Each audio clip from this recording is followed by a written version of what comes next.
They told Ethan Walker his father had left him nothing but a boarded-up cottage, but sometimes the quietest inheritances are the ones still breathing when you arrive.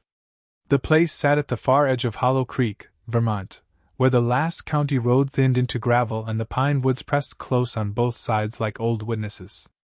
It was late October, cold enough for frost to silver the weeds along the ditch, and the sky had the flat gray color of river stone.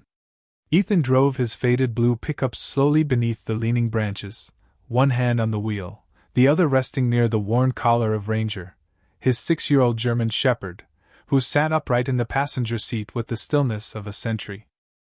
Ethan was 40 years old, though the years behind him had settled on him in ways numbers could not explain. He had the broad, weathered build of a man who had carried heavy packs, heavy tools, and heavier memories across too many miles. His face was square and pale from the northern cold, roughened by several days of stubble, with faint lines at the corners of his gray-blue eyes that came less from age than from long nights of staying awake when sleep did not feel safe. His hair was dark brown, cut short but uneven at the edges, with silver threading through the temples like frost caught in bark. He wore a faded army green field jacket over a dark flannel shirt, denim jeans worn white at the knees, and work boots scuffed from years of temporary jobs and roadside repairs. Beside him, Ranger watched the woods with amber eyes that missed almost nothing. The dog was a German shepherd with a thick black and tan coat, darker over the saddle and ears, lighter along the chest and legs, his muzzle touched with a little gray that made him look wise rather than old. He had traveled with Ethan through empty parking lots, cheap motels, borrowed rooms, and mornings when coffee from a gas station felt like a blessing. Ranger was not just company. He was the one living soul that had stayed. The cottage appeared after a bend in the road, half hidden behind wild sumac and a split-rail fence leaning into the grass. At first glance, it looked less like a home than a thing the forest had begun to take back. Every window had been covered from the outside with weathered boards.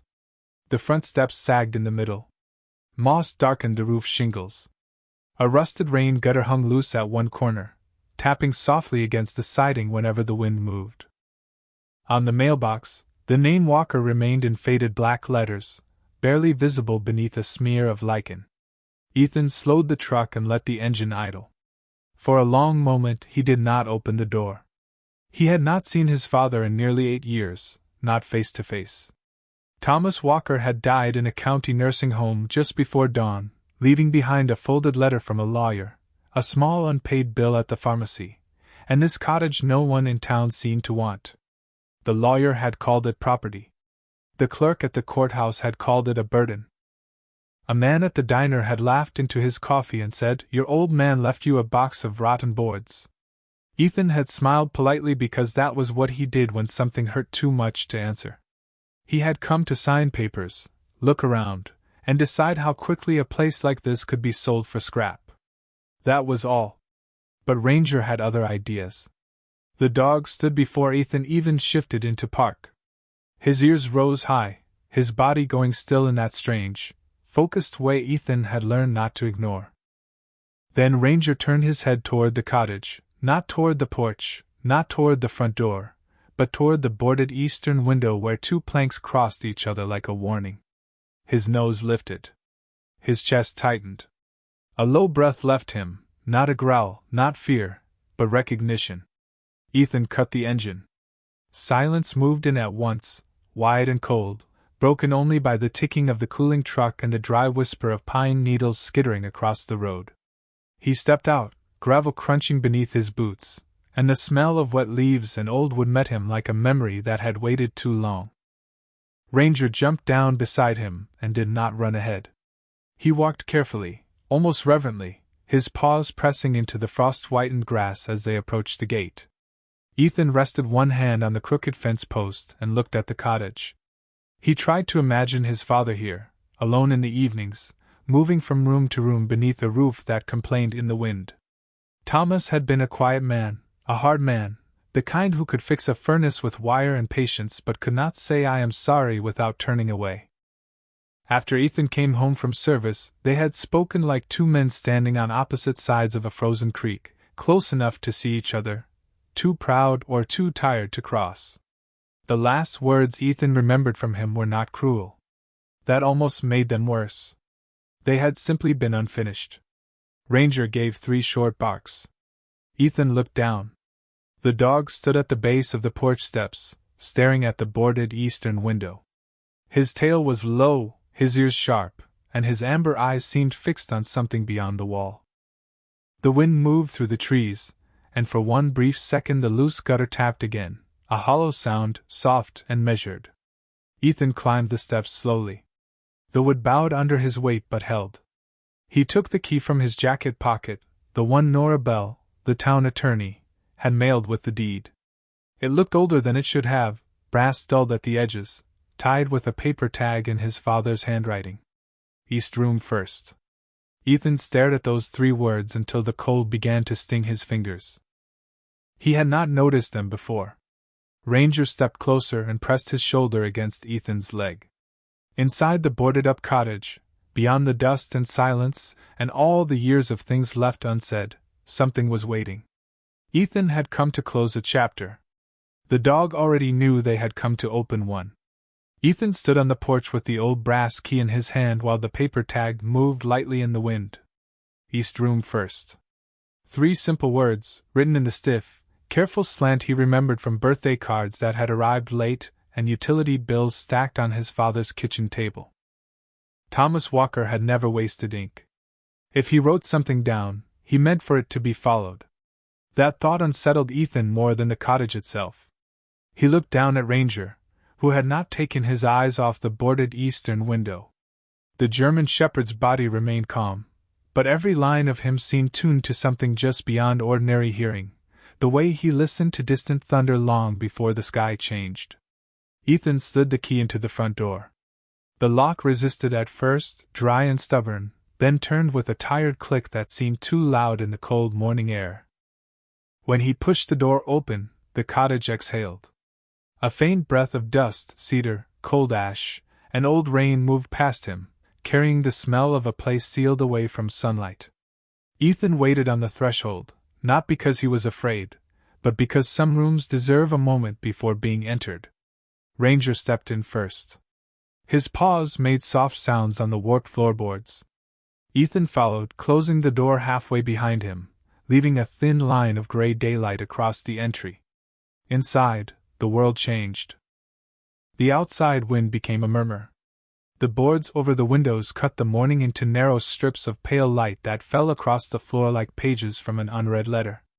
Furniture stood beneath white sheets turned gray with dust. A coat rack leaned beside the door, still holding Thomas's brown canvas jacket and a wool cap flattened with age. On the small table near the wall sat a chipped ceramic bowl filled with keys, screws, a pocket knife, and 2 pennies darkened almost black. Nothing looked valuable. Everything looked kept. Ethan moved slowly through the front room, his boots stirring dust that floated upward and glittered briefly where the light found it. There was the old armchair with a patched left arm. There was the radio on the shelf, its dial frozen between stations. There was the wood stove, cleaned and cold, with kindling stacked neatly beside it as though Thomas had expected winter to return and had planned to be ready. That was the part that tightened something in Ethan's chest. His father had lived alone, but not carelessly. The cottage was poor, but it was not abandoned in the way strangers had described. It had order. It had intention. It had the strange patience of a place waiting for one last instruction to be carried out. Ranger did not wander into the kitchen or sniff at the old rug by the stove. He crossed the front room and stopped beside a short hallway where the floorboards darkened with age. Ethan knew without reading any sign where it led. East Room First. The hall narrowed toward a closed interior door painted white long ago, though the paint had yellowed and cracked. Beyond that door, the boarded window waited. Ethan placed his hand on the knob. It was cold, colder than it should have been. Ranger stepped close enough that Ethan felt the dog's shoulder against his calf, steady and warm. For a moment, Ethan heard his father's voice in memory, not as words, only as tone. Low. Tired. Careful. Thomas had been the kind of man who could stand beside his son for an hour and say almost nothing, then fix a broken tail light in the dark without being asked. When Ethan came home from service thinner in spirit than he had been in body, Thomas had not known how to meet him there. He had offered oil changes, roof patches, canned soup, practical things. Ethan had wanted one sentence. Just one. He had wanted his father to say he was glad he had made it home. Instead, they had stood in the garage while rain clicked on the metal roof, and Thomas had said, "Truck sounds rough. I can look at it if you want." That was the night Ethan left after supper and did not come back for years. Now, in the hallway of the cottage, the memory felt less sharp and more sorrowful, like a tool left outside until rust softened its edge. Ethan turned the knob. The door opened inward with a long wooden sigh. The east room was small, colder than the rest of the house, and almost empty. Boards covered the only window from the inside as well as the outside, nailed in a careful cross pattern. A narrow writing desk sat against the wall. A green metal lamp stood on it with the cord wrapped neatly around the base. Beside the lamp lay a stack of envelopes tied with twine, a folded map of Hollow Creek, and a pair of reading glasses placed exactly parallel to the desk edge. On the opposite wall, above a low bookcase, hung a framed photograph turned face down, as if someone had not wanted it watching the room. Ranger moved past Ethan and went straight to the wall behind the desk. He lowered his head, sniffed once, then sat. Not restless. Not confused. Certain. Ethan stepped closer. The floor beneath the desk seemed ordinary, and the wall was plain tongue and groove pine darkened by time. But then the cottage made a sound. It was faint enough that any other man might have blamed the wind. A tiny, silvery vibration moved through the wall, no louder than a spoon touching the rim of a cup in another room. Ranger's ears lifted. Ethan stopped breathing for half a second. The sound came again. Soft. Buried. Waiting. He crouched and ran his hand along the baseboard. Dust clung to his fingertips. Near the corner, one section of trim gave slightly under pressure. Ethan pressed harder. The board shifted with a small click, and a narrow seam appeared where no seam should have been. Behind him, Ranger gave one quiet huff, as if to say he had known all along. Ethan pulled the loose trim away and found a hidden panel no wider than a shoebox, set into the wall behind the desk.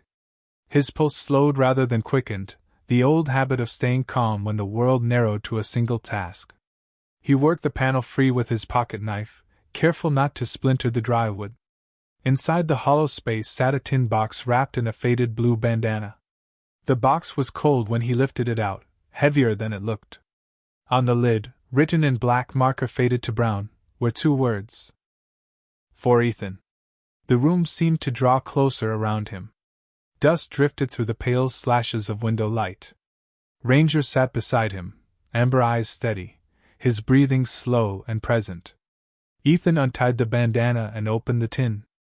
Inside lay a tarnished dog tag, an old photograph, a small brass whistle, and a folded letter. The photograph showed Thomas Walker 20 years younger, standing in front of the very same cottage before the windows were boarded. Beside him stood a woman Ethan did not recognize, smiling softly in a nurse's cardigan, and at their feet sat a German shepherd with the same alert posture Ranger had now. Ethan turned the photograph over. On the back, his father had written, "Some dogs hear what men bury." Ethan stared at the words until the letters blurred. Then he unfolded the letter, and the first line struck him with a tenderness he was not prepared for. "Son, if you are reading this, then the house waited long enough, and the dog found the place I could not bring myself to show you." Ethan did not read the rest of the letter right away. He held it open in both hands, but the words seemed to breathe on the page, too alive to be taken in all at once. The east room remained still around him, sealed in its pale strips of light, while Ranger sat so close that his shoulder touched Ethan's knee. Outside, wind moved through the pines with a long, low sound like water passing under ice. Ethan looked again at the photograph. Thomas Walker stood younger and straighter in that frozen piece of time, one hand resting on the head of a German shepherd Ethan had never known. The woman beside him had kind eyes and a tired smile, the kind of smile people wear when they have carried sorrow carefully and refused to let it make them cruel. Ethan turned the dog tag over in his palm. It was not military. It was a pet tag, scratched and dulled, engraved with one name, Mercy. For reasons he could not explain, that single word made the room feel less abandoned. He read the next lines slowly. Her name was Grace Miller.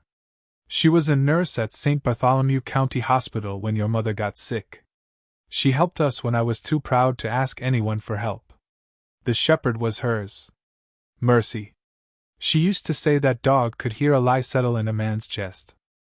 Ethan sat back on his heels, the paper trembling slightly though his hands were steady. His mother's illness was one of the old locked rooms in the Walker family, spoken of only in fragments, mostly at night, mostly when bills were overdue and Thomas thought Ethan was asleep. Ethan remembered the hospital corridors, vending machine dinners, the smell of floor polish, and his father standing by a window with his cap in both hands.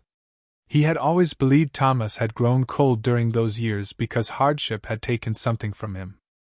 The letter suggested something different. It suggested there had been people around them, quiet people, helping in ways a child would never see. Ranger lowered his head and sniffed the old tag, then gave a soft breath. Ethan continued reading. Grace had a little girl named Lily. After Grace passed, I made a promise to look after the child where I could. Not as a hero. Not as anything noble. Just because kindness had found us once, and I figured a man ought to return what he can before his time runs out. Ethan stopped. The name Lily did not belong to any story he knew. He looked toward the desk, toward the envelopes tied in twine. The room seemed to shift around him, no longer a dead storage space but a place where years had been sorted, hidden, protected. He rose slowly and untied the stack.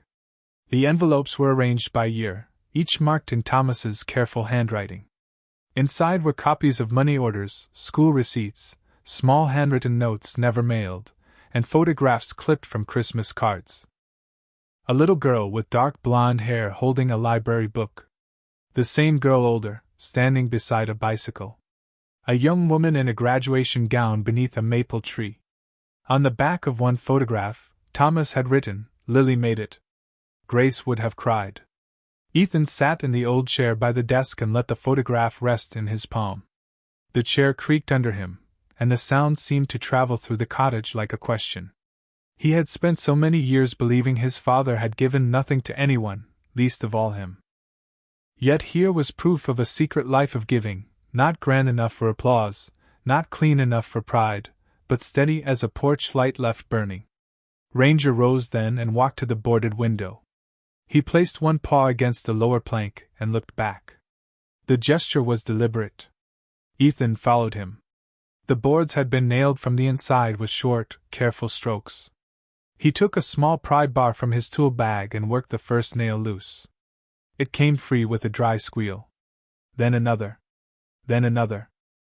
When the lower plank dropped away, daylight entered the room for the first time in what felt like years. Dust lit up in the beam, turning gold as it drifted.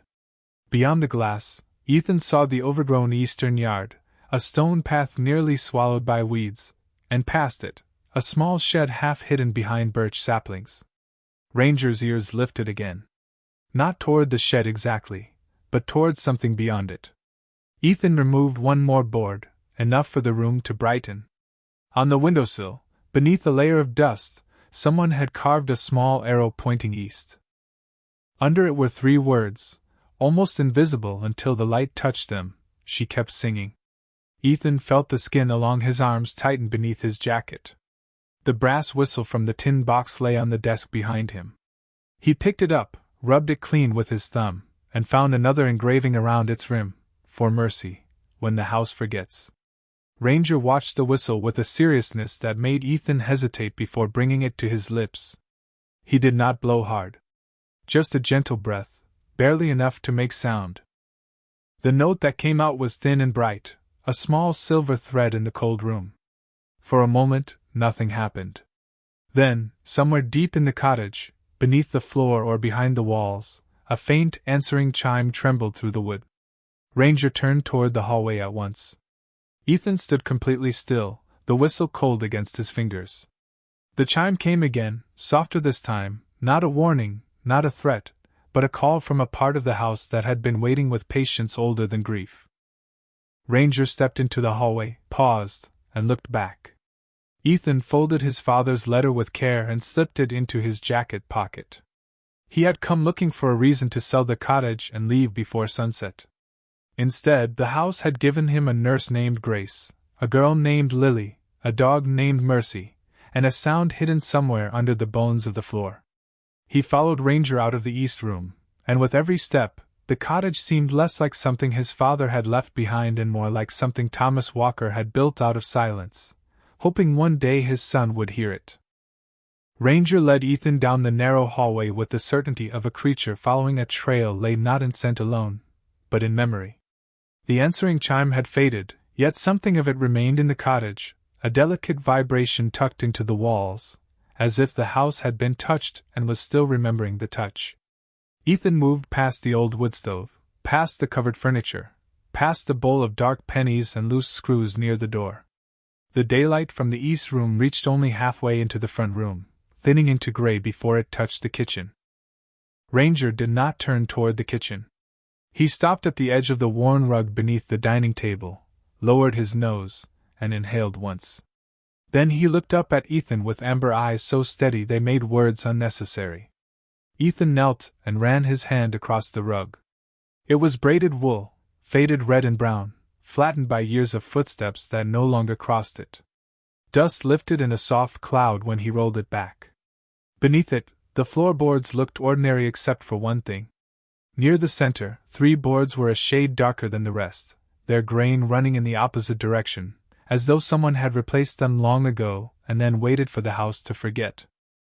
Ethan pressed his palm flat against them. The wood was cold.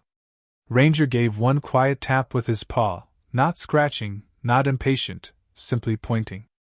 Ethan took the pocket knife from his jacket and worked its blade gently into the seam.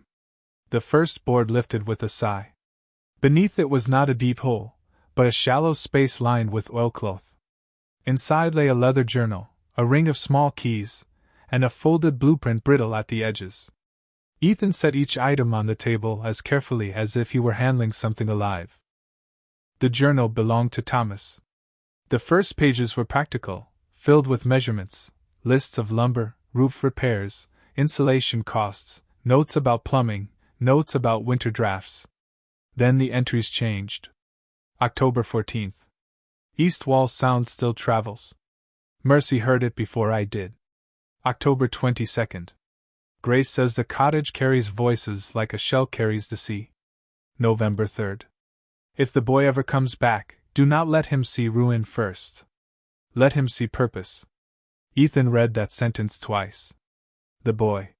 He was 40 years old now, with silver beginning at his temples and years of silence sitting in his chest, but in his father's private journal he was still the boy. Not the son who left. Not the man who stopped calling. The boy. Something in that small mercy reached him more deeply than any apology might have. He unfolded the blueprint. It showed the cottage as it was, but also as it had been imagined into something larger. The front room had been marked common room. The kitchen, shared meals. The east room, office and records. Behind the cottage, where Ethan had seen only a shed and weeds, Thomas had drawn a long addition with 6 small sleeping rooms, a shower, a laundry corner, and a ramp leading to the back door. At the top of the page, in block letters, he had written Walker House. Under it, in smaller script, a place for men to come in from the cold. Ethan sat back slowly. The boards overhead creaked as the wind shifted, and for a moment he could almost see his father at this table, late at night, shoulders bent over the blueprint, pencil in hand, measuring out forgiveness in inches and studs and joists. Ranger moved to the back door and waited. Ethan followed him through the kitchen, where jars of screws lined one shelf and a coffee cup still sat upside down beside the sink. The back door opened with effort, swollen from damp weather. Outside, the air smelled of pine sap and wet earth. The eastern yard lay under a quilt of frost, the stone path nearly hidden beneath grass. The shed stood 30 yards away, half covered in birch branches, its roof patched with mismatched tin. Ranger went straight to it. The lock on the shed door was not rusted like the others. It had been oiled. Ethan noticed that immediately. One of the small keys from the ring fit on the second try. Inside, dim light revealed stacks of lumber wrapped in plastic, boxes of canned food long expired but neatly labeled, folded blankets sealed in clear bags, 2 cots, a first aid cabinet, and shelves filled with radios, lanterns, batteries, nails, soap, towels, winter gloves, and handwritten inventory cards. None of it was random. None of it was junk. It was preparation. Slow, patient, stubborn preparation. On the far wall hung a framed newspaper clipping from 15 years earlier.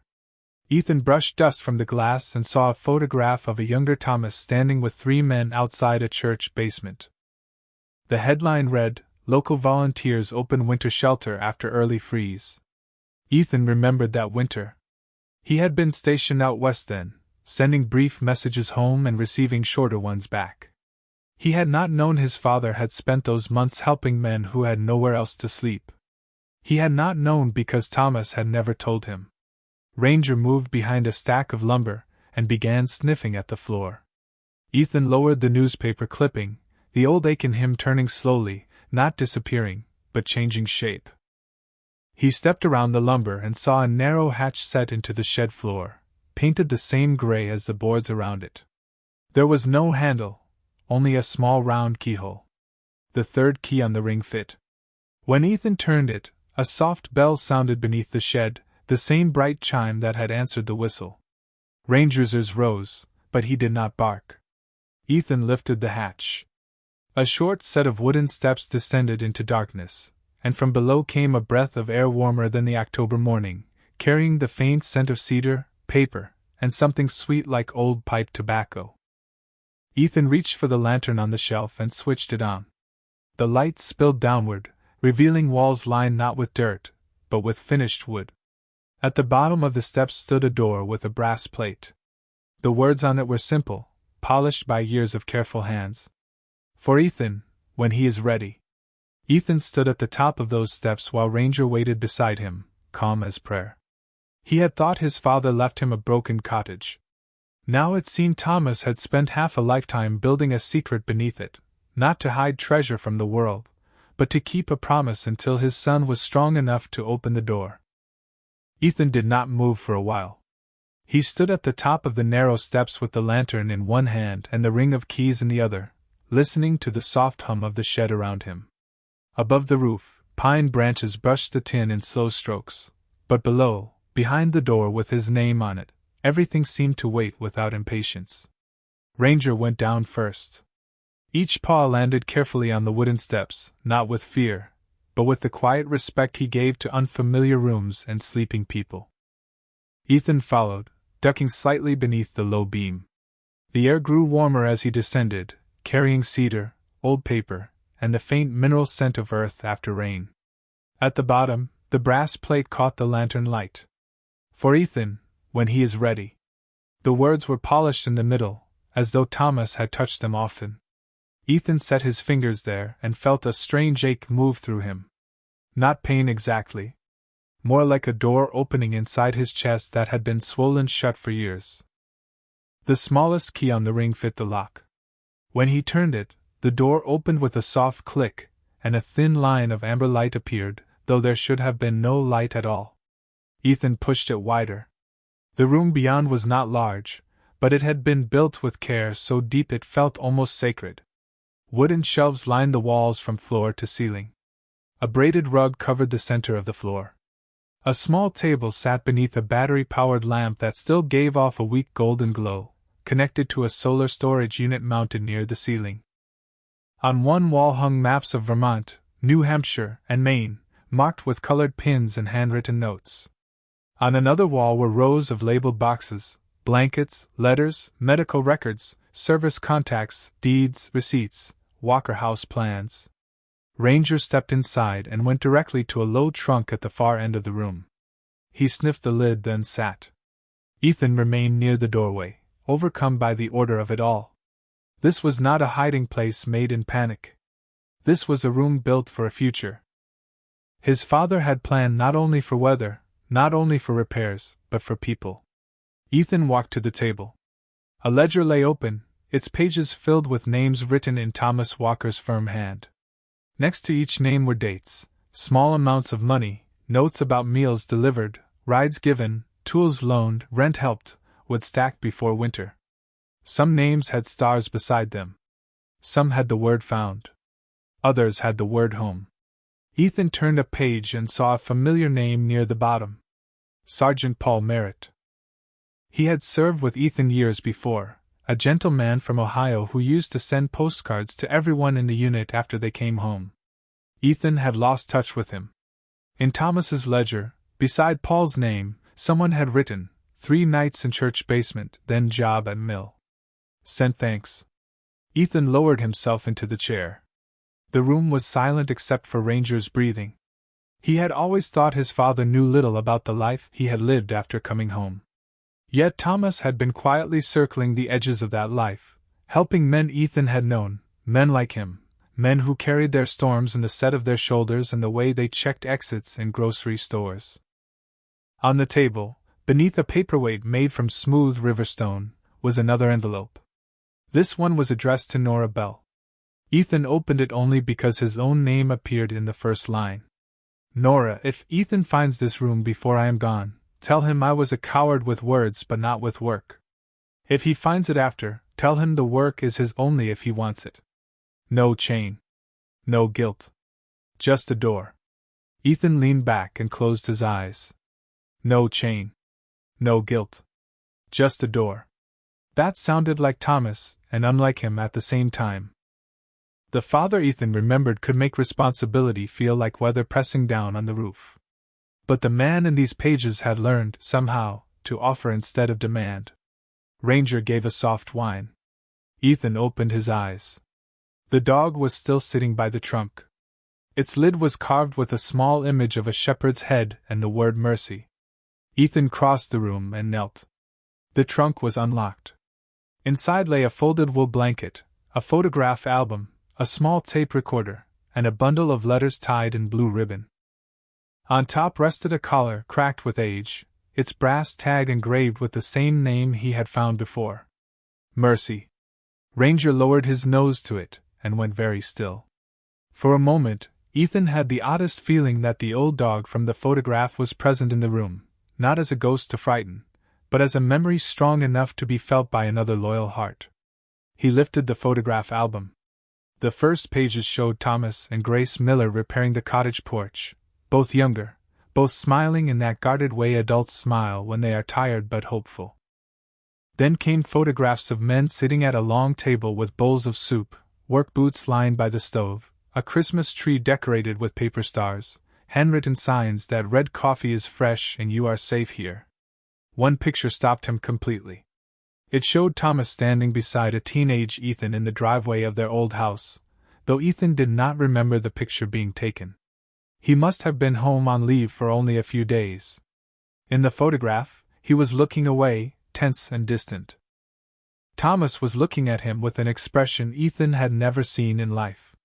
Pride, fear, tenderness, and helplessness, all tangled together on one quiet face. On the back, Thomas had written, "He came home, but I did not know how to reach him." Ethan sat on the floor with the album in his lap.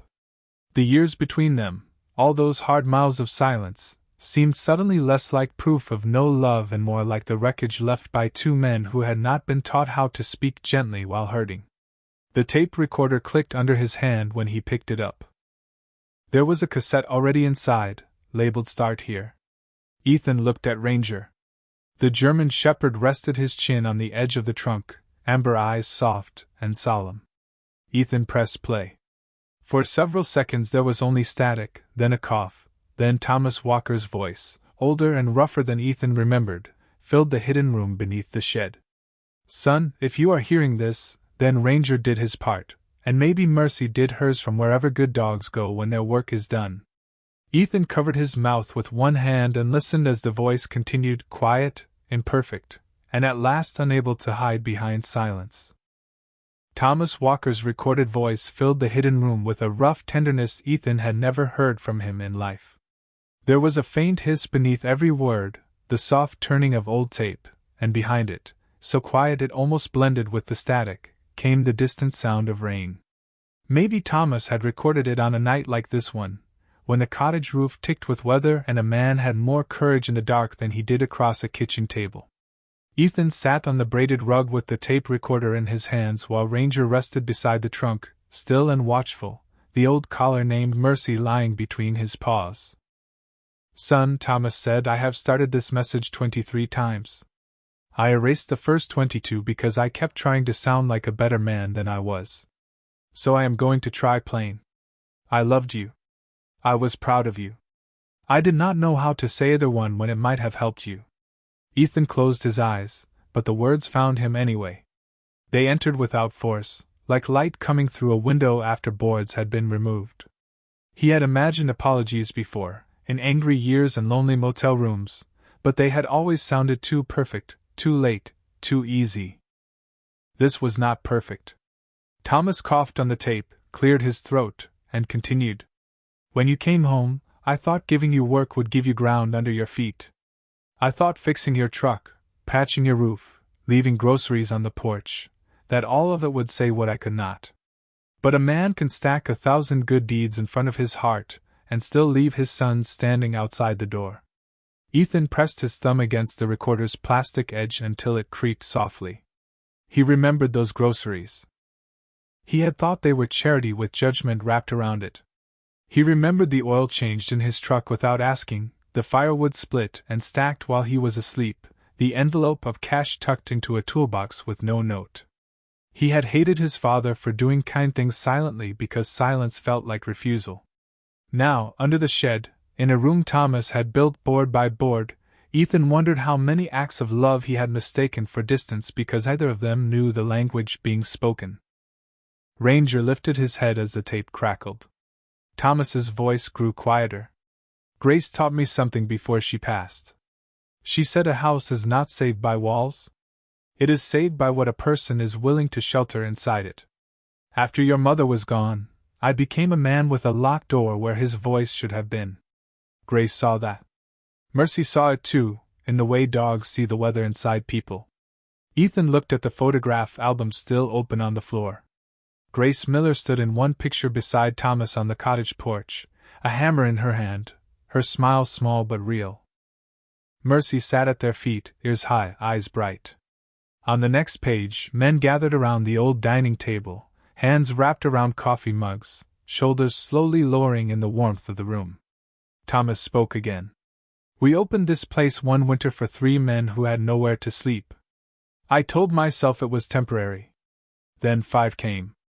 Then 9. Some stayed a night. Some stayed a month. Some left before sunrise because being cared for scared them worse than being cold. I understood that. I understood it too well." Ethan let out a breath he had not realized he was holding. The hidden room seemed larger now, filled not with storage boxes and maps, but with all the footsteps that had once crossed the cottage floor. Men drinking coffee before dawn. Wet coats drying near the stove. Someone laughing softly over a bowl of soup. Someone standing outside under the porch light, deciding whether to knock. Thomas had kept those lives in ledgers not to claim credit, but to remember they mattered. On the tape, his father shifted, and the chair beneath him creaked in the recording. "I bought the land around the cottage a little at a time. Paid it off slow. Took side jobs. Fixed tractors, rewired barns, mended roofs. I set up a trust through Nora Bell. There is enough to repair the house, build 6 small rooms out back, and keep the lights on for a while. Not forever. Nothing good lasts forever without hands to tend it. But it is a start."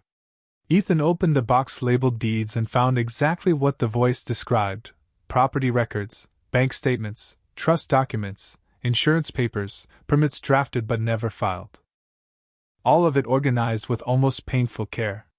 The scale of it pressed on him gently, not like a burden, but like someone placing a warm coat over his shoulders and stepping back. Then Thomas said the words Ethan had feared and needed at the same time. "I am leaving it to you, but I am not trapping you with it. Sell it if you must. Walk away if this house asks too much. You owe me nothing, son. I owed you more than I gave. Ethan bowed his head. That was the mercy of it. No demand? No final command from a father who had ruled through quiet. Just a door. Just an invitation. Ranger rose then and crossed to the far wall, where a curtain of canvas hung behind a stack of folded blankets. He nudged it with his nose. Ethan wiped his eyes with the heel of his hand and stood. Behind the canvas was a small alcove with a wooden shelf. On it sat 6 clean room keys, each attached to a tag. Room 1. Room 2. Room 3. Room 4. Room 5. Room 6. Beside them was a carved sign, unfinished but sanded smooth, with faint pencil lines still visible beneath the letters, Walker House. A place to come home. The tape continued behind him. I started carving the sign the week after you left that last time. I was angry then. I thought I was making it for strangers because my own boy wanted no part of me. But the more I worked, the more I knew the truth. I was building it for you too. Not because you were broken. Because you deserved a place where no one asked you to explain why you were tired. Ethan touched the sign. The wood was cool, the letters shallow beneath his fingers, waiting for a final coat of paint.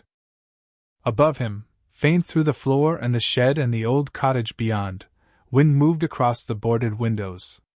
But it no longer sounded like warning. It sounded like breath returning to a sleeping room. Ranger stood beside him, Mercy's collar held gently in his mouth. Ethan knelt and took it with both hands. The old leather smelled of dust and cedar and years. Thomas's voice softened on the tape, nearly lost beneath the static. Dogs know when a man is ready to stop running. If Ranger brought you here, believe him. Mercy brought me back from the edge of my own silence. Maybe Ranger can bring you back from yours. The tape clicked, then stopped. In the stillness that followed, Ethan heard no miracle trumpet, no grand sign from heaven, only the steady breathing of his dog and the faint creak of an old house waiting above them. But sometimes grace does not arrive loudly. Sometimes it waits beneath the floorboards, labeled in a father's handwriting, until the son finally finds the courage to listen. Ethan stayed in the hidden room until the lantern began to dim. He did not rush back up the steps. Something about that underground place asked for quiet, the kind of quiet a church holds after the last hymn has faded. Ranger lay beside the trunk with Mercy's old collar between his front paws, his amber eyes half closed but not asleep, as though he was keeping watch over every word Thomas had left behind. Ethan gathered the papers carefully, stacking the trust documents, deeds, room plans, maps, and letters in the order his father had arranged them. The work steadied him. For years, he had believed his father's silence was an empty thing. Now he understood it had been full, crowded with plans, regrets, names, repairs, envelopes, and a love so poorly spoken it had turned itself into lumber and ledgers. When he finally climbed back into the shed, late afternoon had fallen across the eastern yard. The sky had cleared to a pale blue, and the last sunlight slid through the birch branches in long golden lines. The cottage stood a few yards away, still boarded, still tired, still leaning into its own age, but Ethan saw it differently now. The boards over the windows were not just signs of neglect. They were eyelids. The house had been waiting to open them. He carried the carved sign under one arm and the box of documents under the other while Ranger walked beside him, Mercy's collar now tucked gently into Ethan's jacket pocket. At the back door, Ethan paused. The kitchen looked poorer in the evening light, but warmer too. Dust covered the counters, and the sink was stained brown around the drain, yet the room no longer felt abandoned. It felt interrupted.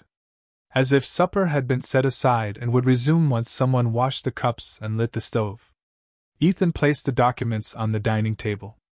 Then he went to the east room and began removing the rest of the boards from the window. Nail by nail, plank by plank, he worked without hurry. Ranger sat behind him, ears turning to each creak and scrape. When the final board came loose, the whole room changed. Evening light poured in, soft and slanting, touching the writing desk, the old envelopes, the photograph of Thomas and Grace, and the pale outline on the wall where darkness had lived too long. Outside the window, beyond the shed, the overgrown land stretched toward a stand of pines and maples. Ethan could see where his father had planned the addition. 6 small rooms. A ramp. A porch wide enough for chairs. A place where tired men could sit without being asked to explain what brought them there. The sight unsettled him because it was not a dream anymore. It was a choice. He stood in the east room until the cold reached through his jacket, then folded the last board and carried it outside. The first call came just after dusk. The phone signal was weak, but Nora Bell's number showed on the cracked screen. Ethan almost let it ring out. He had too much in his chest, and speaking to another person felt like opening a box before knowing what was inside. But Ranger nudged his hand with his nose. Ethan answered. Nora's voice came through thin but clear, old and careful, with the faint rasp of someone who had spent a lifetime telling people difficult truths in gentle ways. She asked if he had found the room. Ethan looked through the eastern window at the light now glowing inside. He said yes. Nora was quiet for a moment. Then she said Thomas had made her promise not to explain the trust unless Ethan discovered the hidden room on his own. He believed, she said, that a gift given too soon can feel like a chain, and a truth forced open can feel like another wound. Ethan leaned against the porch rail, listening as the first stars appeared over the pine tops. Nora told him Thomas had come to her office 17 years earlier with $300 in cash, a hand-drawn plan, and a sentence she had never forgotten. He had said, "I lost the habit of speaking kindly in my own house, so I am going to build a house that speaks kindly for me." Ethan closed his eyes. The porch boards felt solid beneath his boots, though they were old and needed repair. Nora continued, explaining that the trust was real, the land was paid for, and several permits had been drafted but never completed because Thomas's health began to fail. There was enough money to begin, not enough to waste, and every dollar had been set aside with instructions so plain Ethan could almost hear his father reading them aloud. Roof first. Windows second. Heat before paint. Beds before signs. Coffee always. Ethan laughed once, softly, unexpectedly, and the sound startled him because it did not hurt. Nora asked him what he wanted to do. Ethan looked at Ranger. The German shepherd stood at the edge of the porch facing the dark yard, his black and tan coat silvered by moonrise, his posture calm and certain. Beyond him, the shed door remained open, lantern light faintly visible at the top of the steps. Ethan thought of selling the place. He thought of driving away before the house asked more of him than he knew how to give. He thought of motel rooms, temporary jobs, mornings with no address, and the long tired freedom of belonging nowhere. Then he thought of Thomas at the table, carving the sign after his son left, building a welcome he did not know how to say. Ethan told Nora he did not know if he could do it. Nora answered that no honest beginning ever knew what it could become. After the call ended, Ethan went back inside and found a broom in the kitchen closet. He swept the front room first. Dust lifted, spun in the lamplight, and settled again. Ranger followed him from room to room, occasionally sniffing corners as if inspecting the work. When Ethan uncovered the old armchair, a folded quilt slipped from beneath the sheet.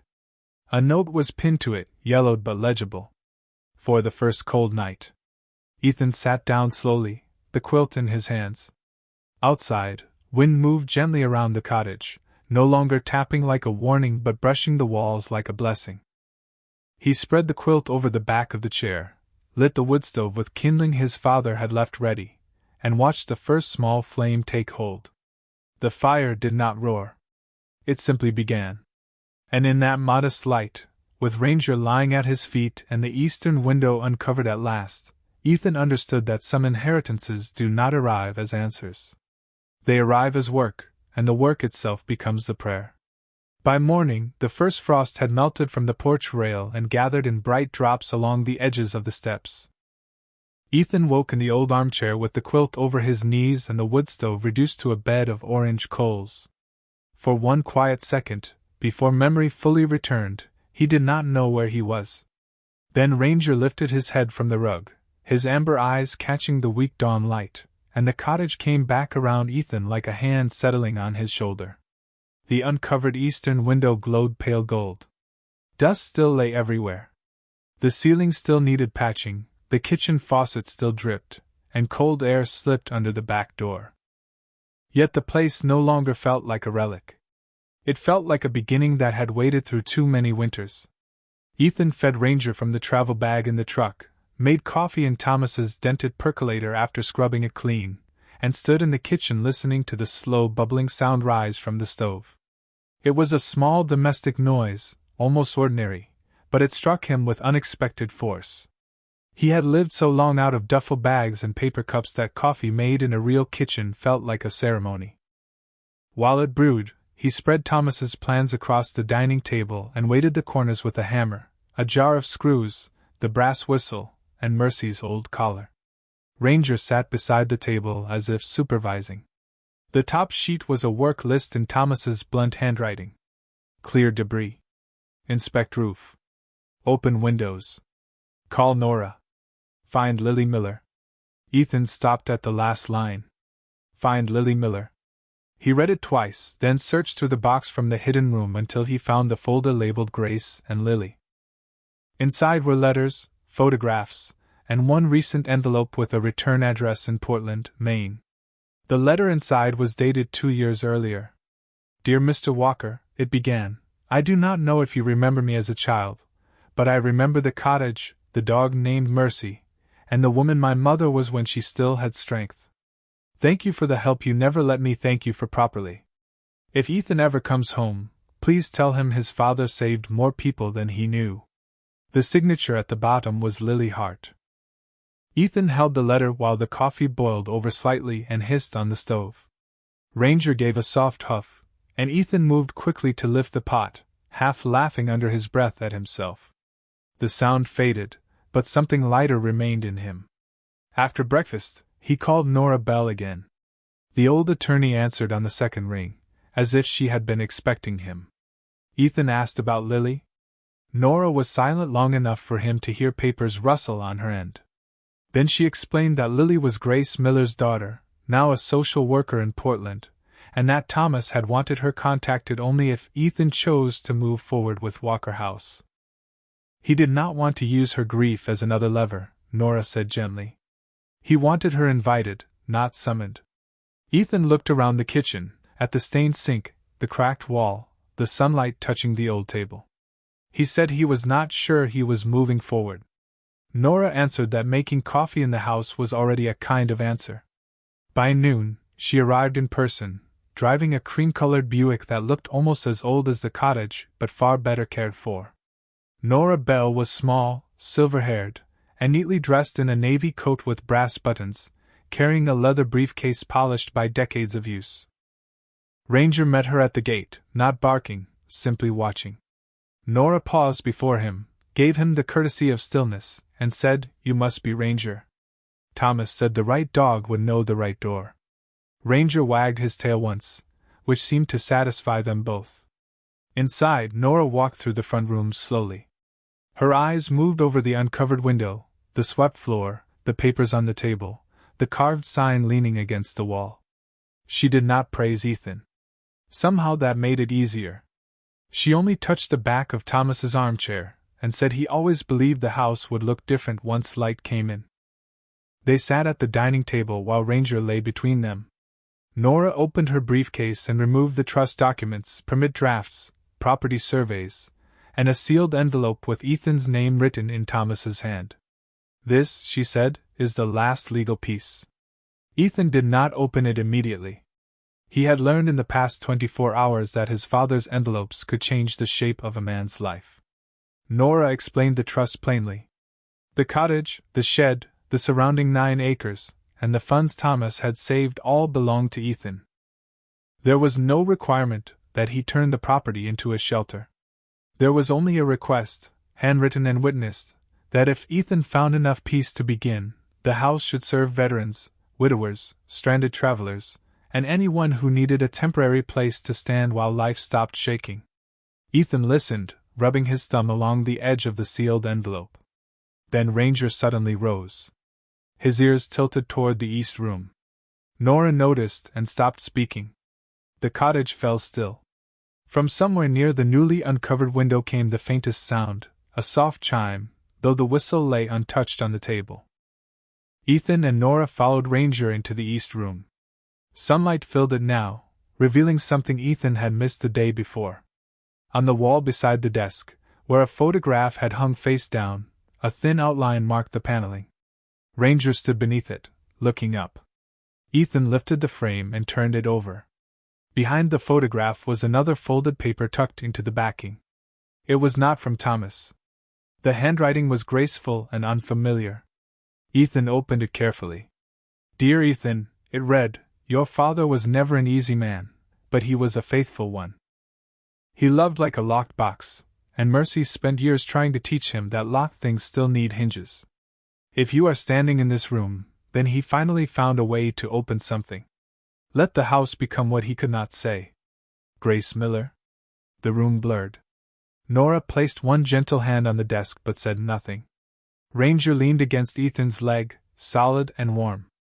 Outside, the wind moved through the pines, and for the first time since arriving, Ethan did not hear loneliness in it. He heard invitation. He folded Grace's letter and set it beside Thomas's. Two voices, both gone, both somehow still working together to bring light into a boarded room. That afternoon, Ethan called Lily Hart. His voice shook at first, but he did not hang up. When she answered, he told her his name, told her where he was, and told her the cottage still remembered her mother. On the other end of the line, silence gathered, then a soft breath, then a woman's voice said she had been waiting years for that call. Ethan looked down at Ranger, who rested his chin on the windowsill, watching the eastern yard as if he could already see people arriving by the path. The work ahead was too large for one man, but for the first time in years, Ethan did not feel like one man standing alone. He had a house, a dog, a lawyer, a name to call, and a father's unfinished mercy spread out on the table like a map.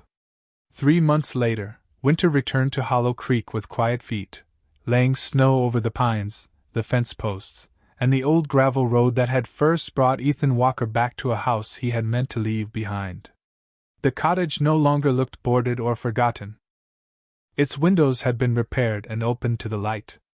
The roof had new dark shingles, the porch had been braced and leveled, and a wooden ramp now curved gently from the back door toward the yard where the new addition stood warm against the trees. It was not large. 6 small rooms, a laundry corner, a clean shower, and a common room that smelled of coffee, cedar, and wood smoke. But at dusk, when the lamps came on one by one, the place glowed with a steadiness that could make a tired traveler slow his steps before knowing why. The carved sign Thomas had started now hung beside the front walk, painted deep blue with white letters, Walker House. A place to come home. Ethan had finished the lettering himself on a Sunday afternoon, while Ranger lay in the grass nearby, watching every stroke as if the sign were a living thing being taught its name. Lily Hart came down from Portland in early November, driving through rain and early snow with 2 boxes of files, a trunk full of donated blankets, and her mother's old photograph album wrapped in a scarf. She was not the little girl in Thomas's pictures anymore. She was grown, thoughtful, with Grace Miller's gentle eyes and the calm voice of someone who had spent years helping other people stand through difficult seasons. When she stepped into the east room for the first time, she did not speak. She crossed to the desk, touched the wall where Grace's letter had been hidden, and cried without shame while Ethan stood beside the window, giving her the dignity of silence. Ranger, who seemed to understand grief better than most people, rested his head against her hand until she smiled through tears and whispered that Mercy would have liked him. Nora Bell handled the permits, the trust, the inspections, and every official form that seemed determined to make kindness wait in line. Volunteers came after word spread through Hollow Creek. A retired plumber fixed the bathroom pipes for half his usual rate.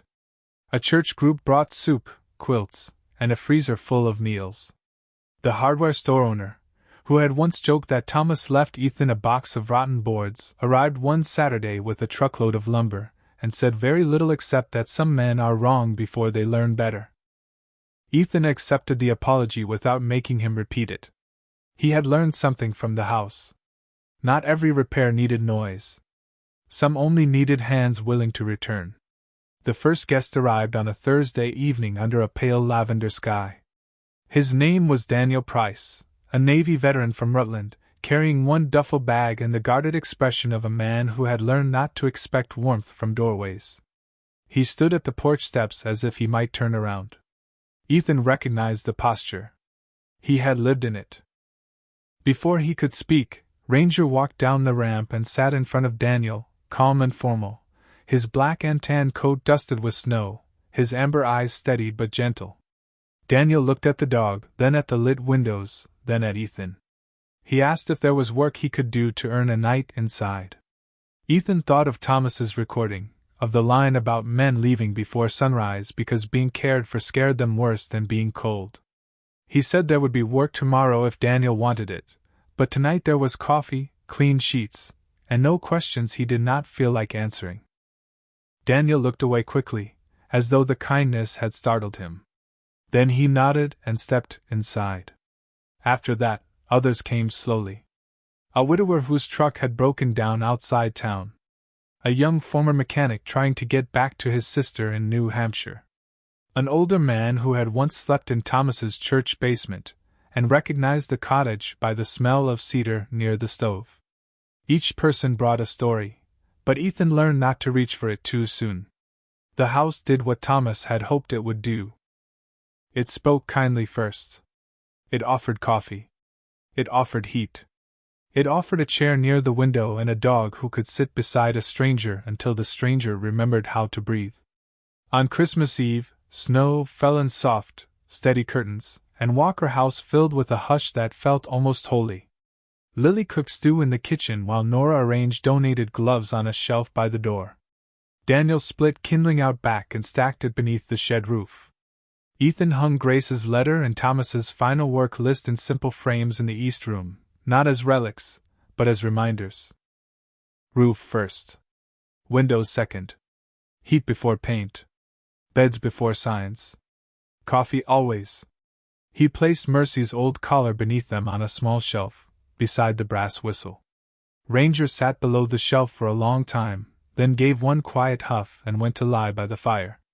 Near midnight, after the guests had settled and the lights were low, Ethan stepped onto the porch alone. The road was empty, white beneath the moon. The pines held snow in their branches like folded prayers. Behind him, the cottage creaked softly, not with loneliness now, but with life, the murmur of sleeping people, the settling of warm pipes, the faint clink of Lily washing one last cup in the kitchen.